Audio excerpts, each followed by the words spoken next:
What's up, everybody? It's Dan from SageMathTutoring.com. I've got another student who has a test coming up, so I'm going to help him with his review sheet now. So let's take a look. We got 0.03 times 0.04. So, the sort of old school way of going about it is to stack these, but I'm going to use a shortcut where I just recognize that really at the end of the day, it's 3 times 4 with how many decimal places? 1, 2, 3, 4. So it's 3 times 4 with 4 decimal places. So 3 times 4, obviously 12. And then 4 decimal places would be 1, 2, 3, 4. And filling that up with zeros, with the decimal point being there, would be this. So that's the answer there. All right, so hopefully that makes sense to my buddy. I'm going to kind of fly through these. All right, so we got 0.08 times 0.08. Well, once again, that's going to be 8 times 8, which is 64. But then counting how many decimals we've got, 1, 2, 3, 4, how many decimal places. So that would be 64, only moving the decimal place over 1, 2, 3, 4, filling that up with zeros, and the decimal would be right there. So we've got 0.0064, which is answer choice D. All right, let's see. This one right here, 0.19 times 0.6, similarly sort of treat it like a normal situation. So I'm just going to temporarily treat it as 19 times 6. 9 times 6 is 54. So that's 4, carry the 5. And then we have 1 times 6 plus 5 is 11. So we've got 114, but how many decimal places do we have? 1, 2, 3. So we're going to move the decimal place over 3 times. 1, 2, 3. So at the end of the day, the answer would be 0.114. Done. All right, and then we move into, looks like division. So it's 0.6 divided by 0.02. It's probably going to be helpful to do long division here. So it's like this format right here, where it's like 0.6. Now, whenever you're dividing by like a decimal thing, you're going to want to move the decimal place over twice to the right. So I would actually rewrite that as the following, where this moves over 2 to the right. And by the way, if this moves over 2 to the right, then this one needs to move over 2 to the right as well. So that's going to be like that. So really what we're dealing with is, this thing, as a result of moving the decimal place over twice to the right, becomes 60. And that's going to be divided by whatever this was, moving the decimal places twice to the right, which is going to be 2. And that's very, very easy to do. 2 times 30 gives me 60. So that is the answer there. Once again, set it up long division wise. Take a look over here. Ask yourself, does the divisor have a decimal in it? If it's true that it does, you got to move the decimal place over a certain amount of times. Whatever you do there, you have to do over here too. Rewrite it as a different long division problem after having done that, and then proceed from there in a normal fashion. So looking at this one right here, what do we got? We've got 0.2968 divided by 0.9. Once again, we're going to take this decimal place, move it over, which means we have to take one of these and move it over as well. So that's what we're going to do right now. We end up with 9 over there, and we end up with 2.968. All right, so this is a little bit different because we actually have a more complex scenario, a lot of rooms for mistakes here. We have 2.9 underneath here. Now, this is something that we can work with for sure. We have the decimal place here. Whenever you have a decimal place there, you actually have to put it up there. Now, before I do that, I'm going to erase this. All right, so before we do anything, like I said, if there's a decimal in the dividend, then we got to put it up there. So it's like, boom. All right. Then it's long division. It's like, does 9 go into 2? No, it doesn't. So actually, we could just put a 0 there. Does 9 go into 29? And the answer is yes, not evenly, but 9 times 3 would give me 27. So we put the 27 down there. You subtract it from 29. You get a 2.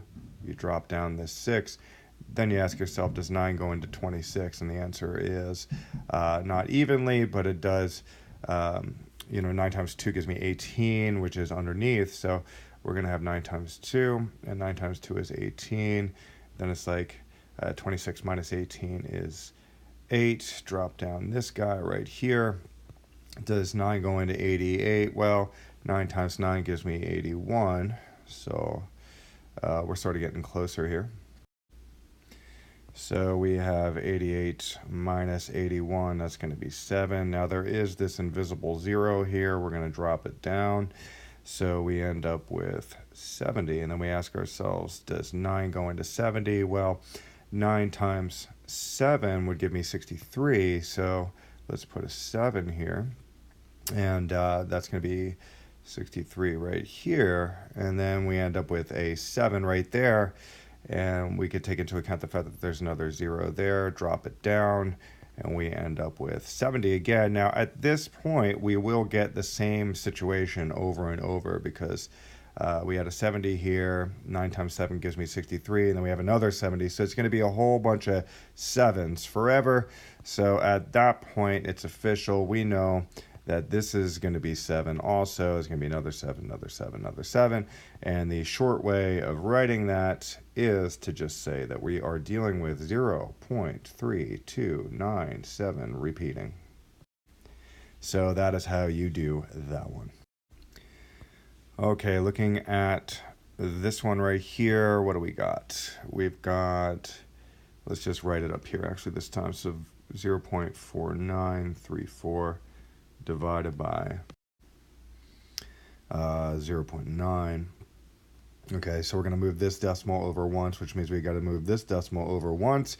So we will bring it over here. So what we're really dealing with at the end of the day is 4.934 over here, and we've got 9 right there. And once again, if there's a decimal here, you got to write it up here immediately. All right, so after doing this shenanigans, you rewrite the thing, put this decimal up here immediately before you forget about it. All right, long division. 9, does it go into 4? No, so let's just put a 0 there. 9, does it go into 49? Well, 9 times 5 gives me 45. So that's going to be 49 minus 45, which is 4. Drop this 3 down. Does 9 go into 43? Well, not exactly, but 9 times 4 gives me 36. So it's going to be 43 minus 36, which is 7. Drop this guy down. We end up with 74. So does 9 go into 74? The answer is 9 times 7 gives me 63. 9 times 8 gives me 72. So we've got 9 times 8, which is 72. So let's see what that is. That ends up giving me a 2. And then we have this invisible 0 here, dropping that one down. That gives me 20. So does 9 go into 20? Well, not exactly, but 9 times 2 gives me 18. So it's like 20 minus 18, which is 2. And guess what? We once again have a repeating scenario where we had 20 here. 9 times 2 gives me 18. Then we have another 20. So we know that this 2 is going to keep repeating forever. 2, 2, 2, 2, forever. But we don't have enough paper to draw that. So what mathematicians like to do is just call the answer 0.5482 repeating. And that right there is the answer. All right, moving on. Okay, so we have 3 1/9 divided by 2 7/9. Okay, so what I would do here is immediately convert these mixed numbers into improper fractions. So let's take a look at 3 1/9 first. So as you might know, it's going to be 9 times 3 plus 1, and that's going to go in the numerator. So 9 times 3 is 27 plus 1 is 28. So we have 28 over 9. That's what that one equals. And then we have 2 and 7/9. I would convert that as well. 2 and 7/9. What the heck is that? Well, that's going to be 9 times 2, which is 18, plus 7, which is 25. So that's going to be 25 over 9. So what we really have is 28 over 9 divided by 25 over 9. And whenever you're dividing fractions, you keep the first thing, you change the operation to multiplication, and you flip the second thing. So we end up with this. And this ends up becoming, you could multiply straight across 28 times 9, 9 times 25, and then take it from there. But you could also recognize that this 9 cancels with that 9, so that's a cross-cancellation scenario. And this turns into an invisible 1, this turns into an invisible 1. And then we end up with, 28 times 1, which is just 28, all over 25 times 1, which is just 25. And that's 28 over 25 now. Unfortunately, the answer choices are all written in mixed number form, so we're going to have to turn this into a mixed number. Now, how do you do that? Well, you temporarily kind of go off to the side and do a little long division problem where it's like 28 divided by 25. And then how many times does 25 go into 28? Well, that would be 1. So that is the big number. And we have 25 times 1, which is 25. You subtract that and you get the remainder. So actually, this is not a decimal situation. You actually stop there. That is the remainder. And basically, this is the big number. So we're going to say that equals 1 because 1 is the big number. And then we have the remainder over the divisor. So that ends up being 1 and 3 because that's the remainder over the divisor. And then you are done. At that point, this is all assuming that this is properly reduced. You do want to reduce this as much as you can. It so happens that this is as reduced as possible. Then we could kind of go through with this whole process. All right, so we have 1. So 1 comes from here, the 3 comes from here, and the 25 comes from here. All right, what about 1/6 plus 1/8? Okay, well, first of all, let's actually read the directions. Simplify the result if possible. If the answer is an improper fraction, write it as a mixed number. I should have went over the directions here too, but I don't know. I just looked at the answer choices and I kind of knew what to do. Anyway, 25, 1/6 plus 1/8. All right, so dividing fractions, 1/6 plus 1/8. Well, what you have to do is get a common denominator going when you're dividing or subtracting fractions. The common denominator would be the GCF of 6 and 8. If you want to find the GCF, you might want to work with a larger number. Be like, okay, are there any multiples of 8 that are such that they are divisible by 6? Well, let's think about it. 8 times 2 is 16. Is that divisible by 6? No. And actually, 8 times 1, is that divisible by 6? No. What about 8 times 3? That's 24. Is that divisible by 6? Well, yes, it is. So 24 is divisible by 6. So we want a denominator of 24 underneath these guys. So in order to do that, I have to multiply this 8 times 3, clearly. I can't just multiply the bottom times 3. I have to multiply the top times 3. Also, similarly, let's see, what do I have to multiply the 6 by to get 24? We're going to have to multiply that times 4. So I can't just multiply the bottom by 4. I also have to multiply the top by 4. So what I end up with is 4 over 24 plus 3 over 24. Let's have a nice divider line so that we're not confused. And then we end up with the same denominator, which is exactly what we want. And whenever that's the case, you keep the denominator and you simply, in this case, add the numerators. So you end up with 7 over 24. That cannot be reduced, and that is the answer. All right, so let's take a look at the next one. So we have 3/4 plus 1/16. So we have 3/4 plus 1 over 16. Okay, well, we need a common denominator, clearly.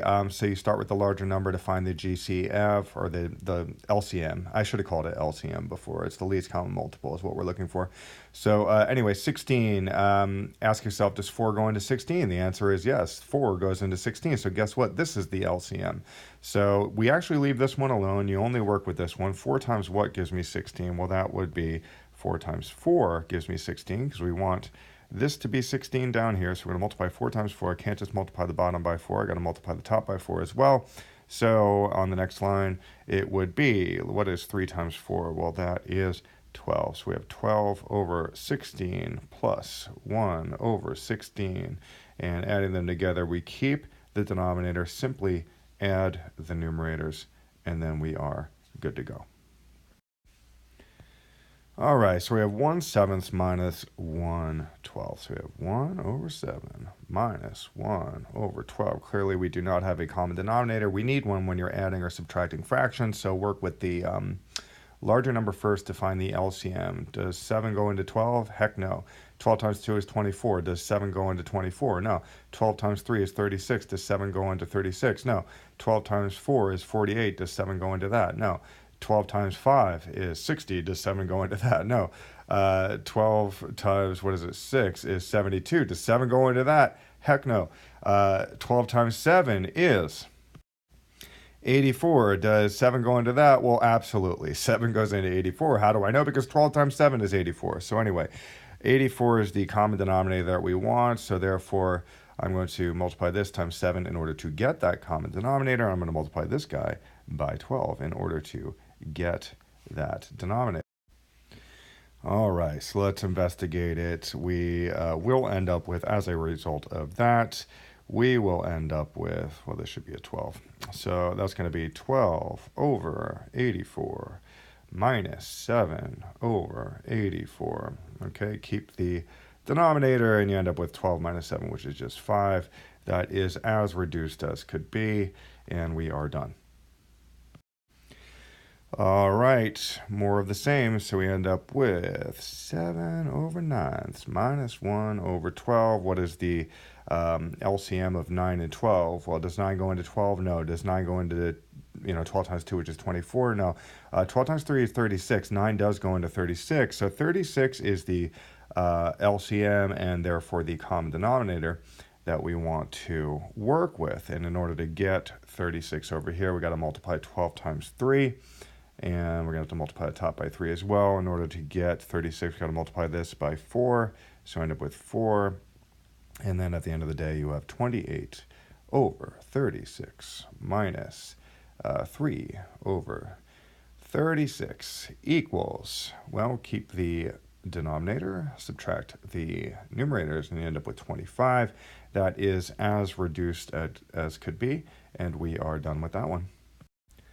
So then the question is, what about 11 minus 4/5? Well, let's write it down first. So 11 minus 4/5. Now let's keep in mind, even though that this is a whole number, it's still a fraction if you want to look at it that way. So it's really 11 over 1. So you can imagine that there is this 1 here. So you're back in the same old situation that you typically have to deal with, where you just need the common denominator, also known as the LCM of 1 and 5. So first thing you need to ask yourself, the larger number, does 1 go into 5? Well, absolutely. So therefore 5 is the LCM, therefore 5 should be the common denominator. So you ask yourself, okay, 1 times what gives me 5? Well, clearly 1 times 5 gives me 5, so I have to multiply the top and bottom by 5. And then on the next line, we could rewrite it as 55 over 5 minus 4 over 5. And that equals, keeping the common denominator there, 51 over 5. Now, I think we've got mixed numbers as the final answer. So we're going to have to turn this guy into a mixed number. Well, you could just do that by going off to the side, going off to the side in such a way that it's 51 divided by 5. And then just ask yourself, all right, how many times does 5 go into 51? Well, clearly that's going to be like 10. Because that gives me 50, and then 51 minus 50 gives me a remainder of 1, and that is enough information to get the mixed number. So as usual, this is going to be the large number, this is going to be the numerator, and this is going to be the denominator. So that's just a memorization situation. Once again, this is going to be the big number, this is going to be the numerator, and this is going to be the denominator. So we end up with 10 and 1/5. And that should be the final answer, which I'm assuming over here is A. Now, for the record, another way of doing this is to recognize that 11 minus 4/5, well, if you think about it, let me see how best to explain this. I think probably a good way of explaining it is 11 is like 11 total units. So it's like something like this.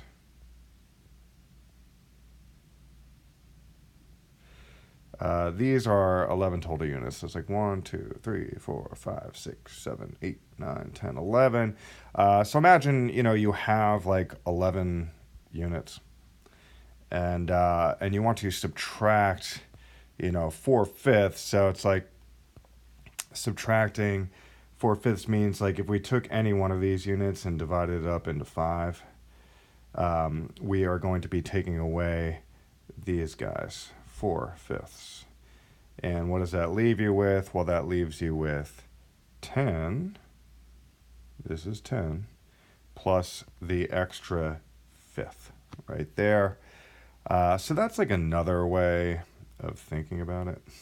I'm not so sure if that's like more or less confusing, but we end up with 10 and 1/5 left. I mean, that's another way of thinking about this one at least. Moving on. We have write the percentage as a fraction or a mixed number, then simplify completely. Right, so 20%. All percentages are really just secretly a fraction with 100 as the denominator. So 100 is the denominator, 20 is in the numerator. Now that could definitely be reduced. Well, if you want to reduce this, I mean, you might be able to do it in your head. It's like clearly 1/5. A lot of students might be able to see that. But another way of going about it is to be like, all right, well, we could chop these guys off. That leaves us with 2/10. And then kind of take it from there.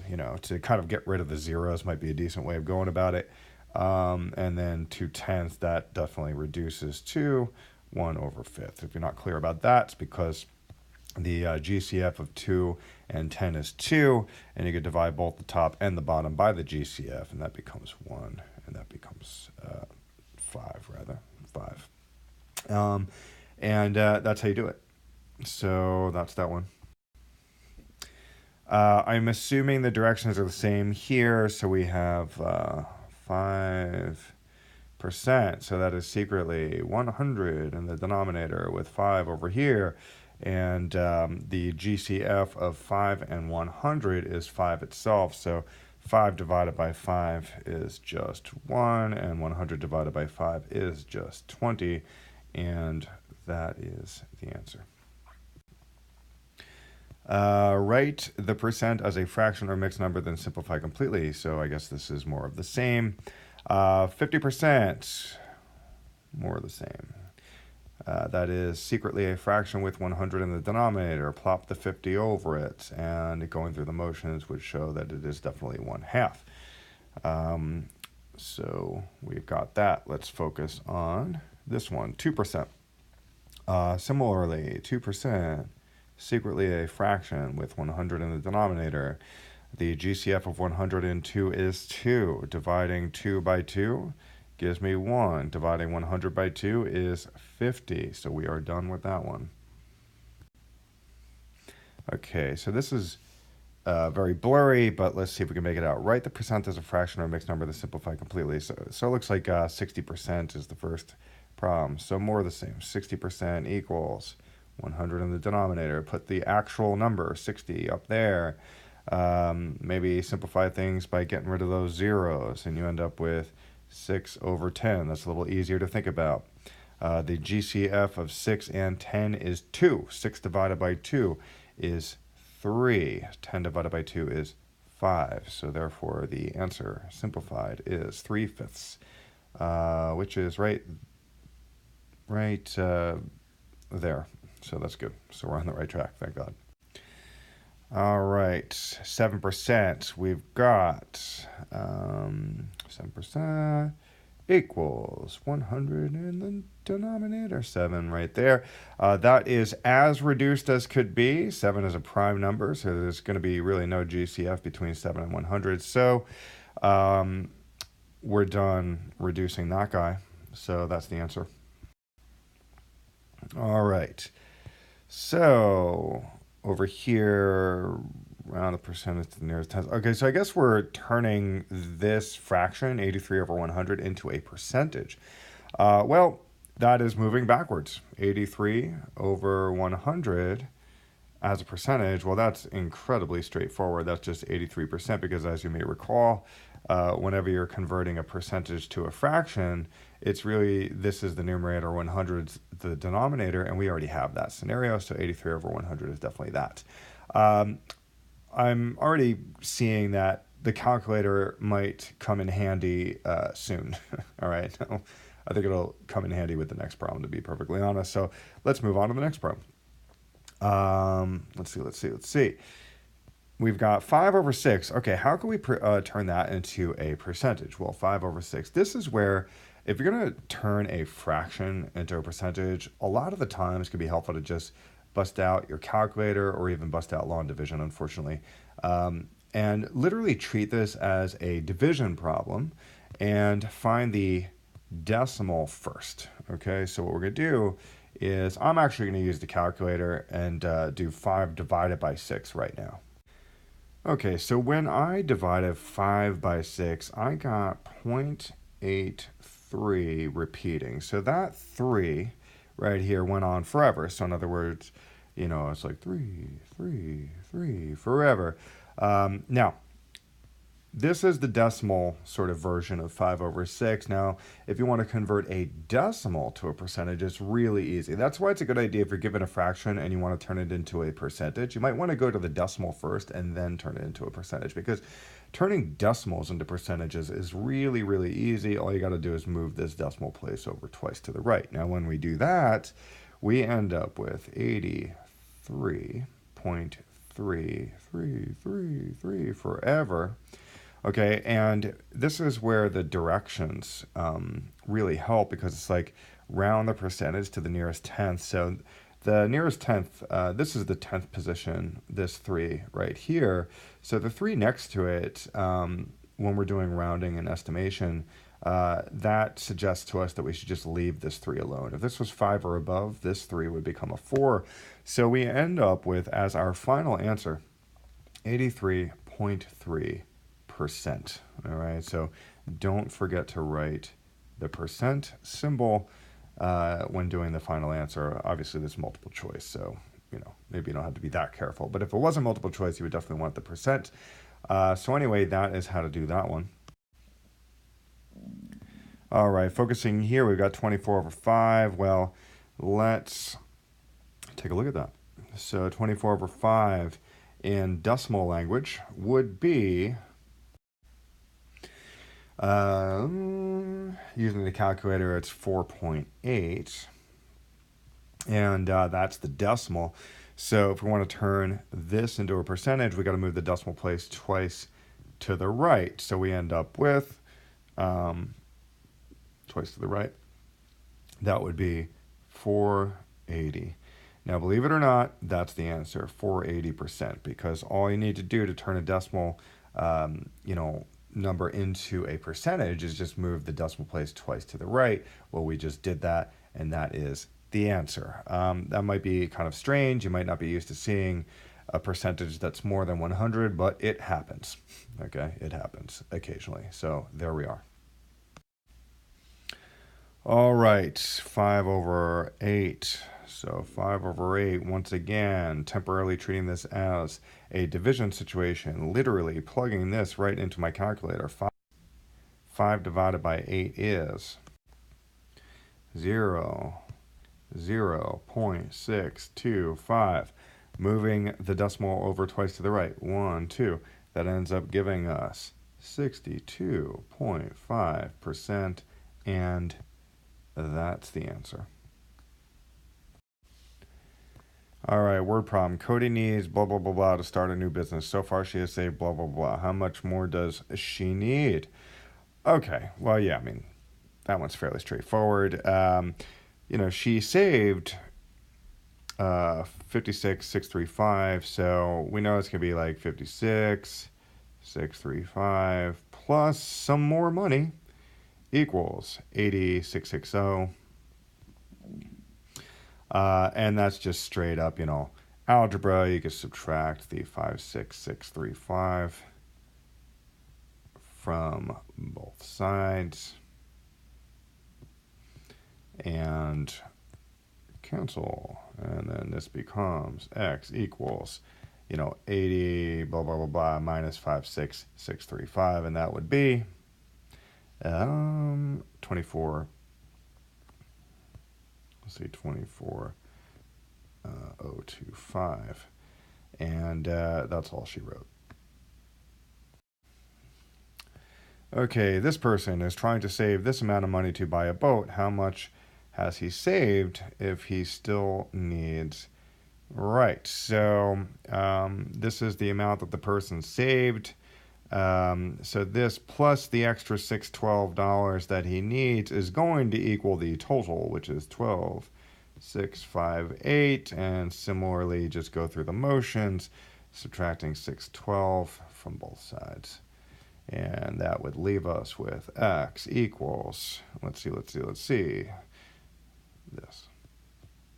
All right, how did I get the 12,046? Well, by subtracting 612 from this number. Clearly these canceled, right? These canceled, and that's how you do that. The hardest thing about these is just setting up the equation.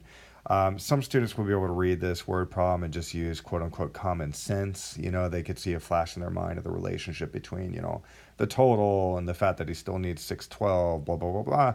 This is the way to kiss the teacher's butt, by setting up an actual algebra equation.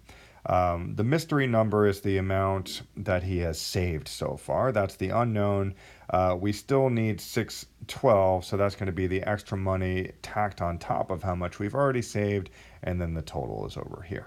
All right, so it takes a little practice to get these. Anyway, moving on. Let's see. For the first 3 months of the year, Jackie's business reported sales, blah, blah, blah, blah. Jackie's sales for the 4th month are that. What will be her year-to-year sales? Pardon me, it's year-to-date sales. Right, so that's just literally adding all these numbers. That's all there is to it.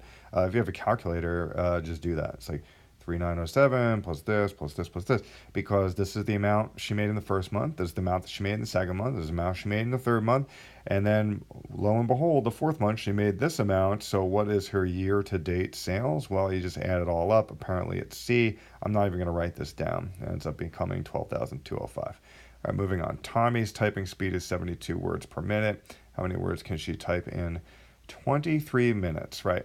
Okay, so,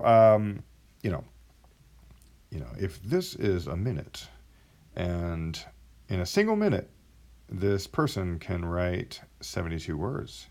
Well, imagine if there were 23 of these blocks, right? So one block is 1 minute, right? And every time a minute goes by, it's 72 words. And therefore, if we had, one block is 1 minute, imagine we had 23 minutes, 23 of these blocks. Well, clearly, the amount of words would be 72 times the 23 blocks. So that's a way of sort of visualizing the scenario and recognizing that you are dealing with 72 times 23. Now we could, in the absence of a calculator, maybe just go old school with this, where it's 2 times 3 is 6, 7 times 3 is 21. You always have this 0 right there. And we have 2 times 2 is 4, 7 times 2 is 14, and then you add it up, and you end up with 1,656, and that is how many words you're dealing with at the end of the day.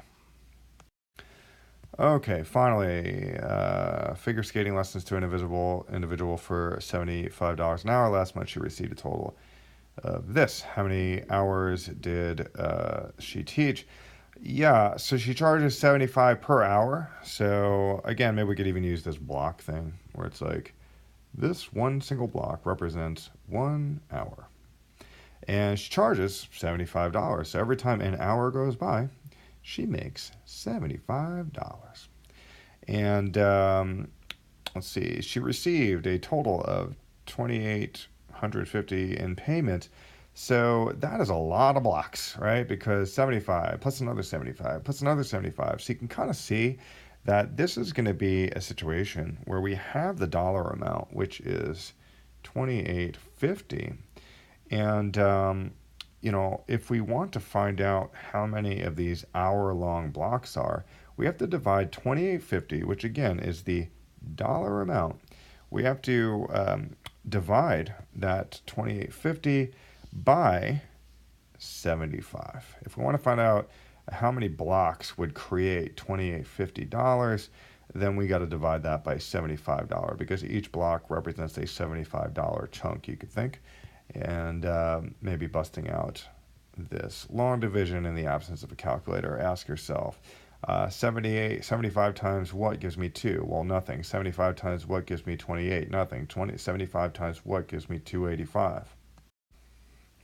That would be 3, and then 75 times 3 is 21 plus 1 is this. Okay, so let's see, subtracting 285, 225 from 285 gives us this.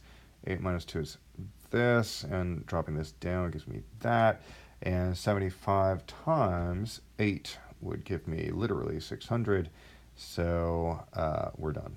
Okay, so that is the answer to this. It would be 38 hours. Okay, so once again, 75 per hour. So every hour that goes by, she makes $75. She made a total of this amount of money. So this divided by 75 would give us the amount of hours. And that is all there is to that one. I hope this was helpful, and good luck to my students, and for any other student who finds this helpful, good luck to you as well. And that's all for now.